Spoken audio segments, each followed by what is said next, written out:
Welcome to our exploration into the unknown, the greatest mystery of all time, life after death. Welcome to the new episode of Mystery Connections, an enigma that has been a part of human consciousness since time immemorial, a question that has left even the brightest minds in a conundrum, a question so intriguing that it has found its place in every culture, every religion, every philosophical debate and scientific exploration. The question, what happens after we die? Is there life after death? Or do we simply cease to exist? Is there a heaven and hell? Or do we reincarnate? Or perhaps our energy continues in another form? All these questions and more have shaped our understanding and beliefs about death, the one certainty in our uncertain lives. Today, we begin a journey, a quest for understanding, a search for answers to this age-old question. We will delve into various theories, religious beliefs, and scientific hypotheses that attempt to unravel this mystery. So fasten your seatbelts as we embark on this enlightening journey to explore the great unveiling of life after death. Stay tuned as we dive deep into these theories to understand the great mystery of life after death. Have you ever pondered over what happens after we take our last breath? A question that is as old as humanity itself, yet remains a mystery. Throughout the course of human history, we have strived to understand the world around us and our place within it. We've sought answers to the most profound questions of existence, yet one enigma persists, standing as an unyielding testament to our mortality. What happens after we die? Death, the inevitable conclusion to our earthly journey, remains shrouded in mystery. It's a universal experience, yet one that is largely unknown. An endpoint that all life shares but none can fully comprehend. It's a paradox, a puzzle that we can explore and speculate about, but never truly solve. The question of life after death transcends cultural, geographical, and temporal boundaries, permeating every facet of human thought and culture. It's a topic that has fascinated philosophers, theologians, and scientists alike. From the earliest human societies to our technologically advanced modern world, the mystery of what lies beyond death continues to captivate our collective imagination. Over the centuries, countless theories have emerged in an attempt to shed light on this great mystery. These range from beliefs in an afterlife or reincarnation to more scientific hypotheses suggesting the survival of consciousness or energy after physical death. Despite the multitude of views, the truth remains elusive, hidden behind the veil of death that none can lift. Yet, the very fact that we question, that we seek to understand, is a testament to our enduring spirit and our insatiable curiosity. It's this quest for knowledge, this desire to explore the unknown, that propels us forward, driving us to delve into the mysteries of existence and beyond. Whether we outlive death or cease to exist remains one of life's greatest enigmas. Let's delve into some theories that attempt to unravel this mystery. The survival theory posits that life continues after death, albeit in a different form. This theory is one of the most intriguing perceptions of what could potentially occur post-mortem. It propounds the idea that we transcend death, not in the physical sense, but as ethereal entities, unbound by corporeal constraints. What's fascinating about the survival theory is the assertion that our knowledge and consciousness remain intact. Imagine that, retaining your thoughts, your memories, your very essence, but without the physical limitations of a body. This disembodied existence, according to proponents of the theory, allows us to interact with the living world in unique ways. Now, you might be wondering, what kind of interaction are we talking about? Well, think about the countless stories of ghost sightings, apparitions, and other supernatural phenomena. These instances, as per the survival theory, could be considered as evidence of life after death. Many of these accounts detail encounters with entities that seem to possess knowledge or memories of a past life. They interact with the living world in a myriad of ways, often inciting a sense of wonder, fear, and curiosity in those who experience them. Some entities even display a sense of personality, a remnant of their past life, further adding credence to the survival theory. However, it's essential to remember that these are just theories. While they offer fascinating perspectives, they are not definitive answers to the age-old question of what happens after we die. The mystery of life after death continues to baffle us, and perhaps it will forever remain an enigma.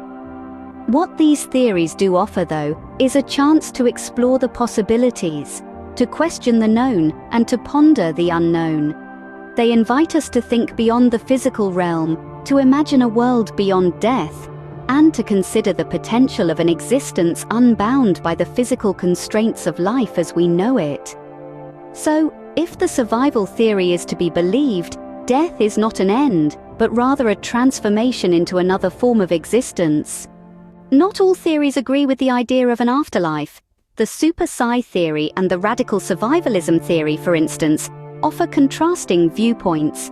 Let's dive into the super psi theory first. This theory posits that there is no life after death. Our existence, as we know it, ends with our last breath. But what about the reports and experiences of after-death communication? Well, the super psi theory attributes these to mediums who possess super psi abilities. These individuals, the theory suggests, are capable of perceiving things through extrasensory means, thus explaining the ghostly encounters and spiritual apparitions many claim to have experienced. But then, there's the radical survivalism theory, which takes a different approach. This theory doesn't believe in spirits or an afterlife in the traditional sense. Instead, it proposes that after death, all features of personal identity, thoughts, values, beliefs, memories, are transferred and preserved. They become forms of knowledge or information, part of an absolute knowledge, if you will. The after-death communication that some people report? According to the radical survivalism theory, it's a retrieval of information from this knowledge, achieved through psi means. So let's take a moment to consider what these theories mean. The super psi theory essentially suggests that death is the end, that there's no continuation of life or consciousness. On the other hand, the radical survivalism theory implies that while we may not continue to exist in a physical sense, our personal identity, our thoughts, values, beliefs, memories, live on. They become part of a larger collective knowledge, accessible through psi abilities. These theories challenge our traditional understanding of life after death, suggesting that our existence might either end completely or continue in a non-physical, informational form. They invite us to consider that death might not be a final stop, but rather a transformation, a shift from the physical to the informational. And while we may not have definitive answers, these theories certainly offer intriguing possibilities to ponder. These theories challenge our traditional understanding of life after death, suggesting that our existence might either end completely or continue in a non-physical, informational form. The energy survival theory introduces a unique concept of our existence, comprising of two energy forms. Picture your existence as a blend of two distinct energy forms. The first is the individual self-energy form, or I-self. This energy form is unique to you, like a cosmic fingerprint, and it's eternal. It doesn't change, it doesn't evolve, it simply is. It's your essence, your being, your core. The second energy form is the self-life energy form, or SLEF. This is a subset of your I-self, a little like a fragment or a piece of the bigger energy puzzle.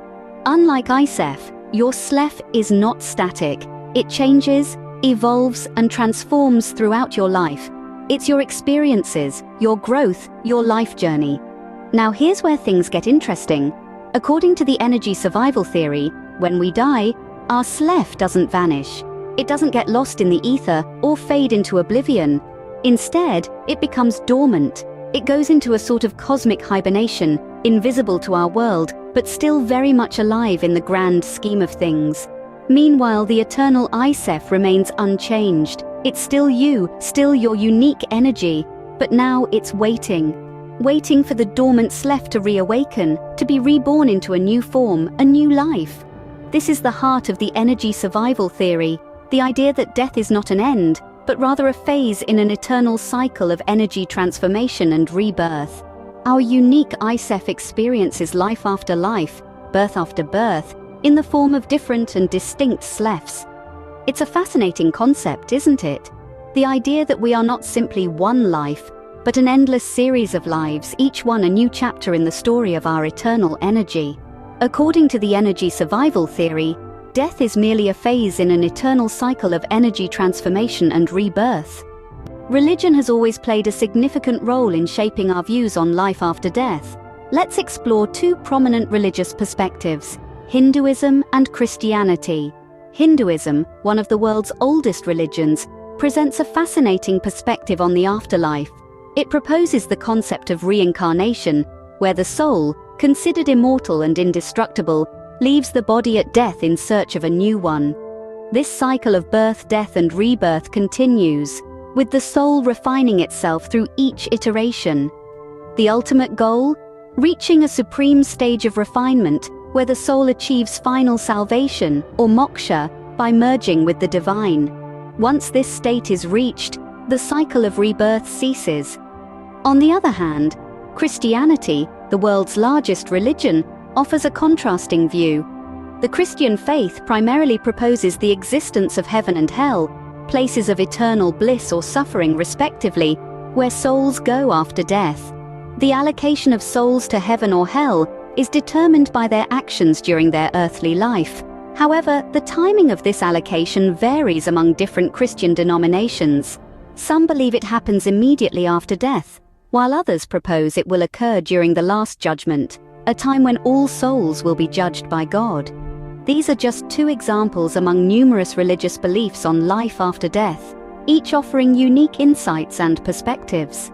From reincarnation and cycles of refinement to heavenly rewards and hellish punishments, religions provide various possible answers to the enigma of what happens after we die. Despite the myriad of theories and beliefs, the mystery of life after death continues to intrigue us. Perhaps the true answer lies in experiencing the journey ourselves.